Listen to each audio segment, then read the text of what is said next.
State monitoring સેલની ટીમને ભરૂચ જિલ્લામાં પેટ્રોલિંગ દરમિયાન તાળફળિયામાં જુગાર ક્લબ ચાલતી હોવાની બાતમી મળી.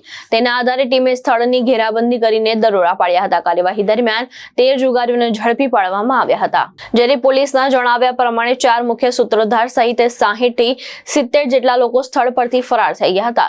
પોલીસે ₹1.55 લાખની રોકડ, 19 મોબાઈલ ફોન અને અન્ય સામાન સહિત કુલ ₹2.80 લાખનો મુદ્દામાલ કબજે કર્યો છે.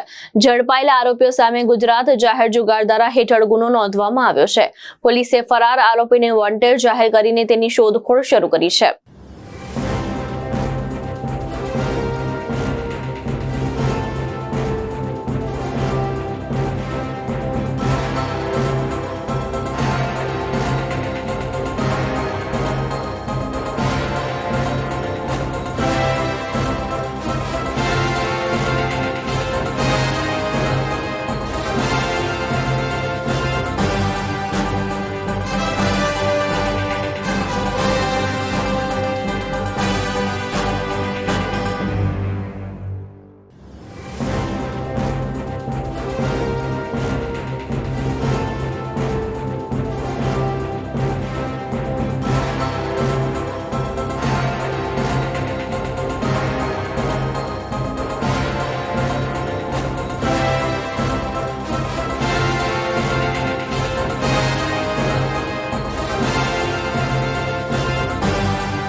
કેતન મહેતા, દ્રષ્ટિકોણ ન્યૂઝ, ભરૂચ.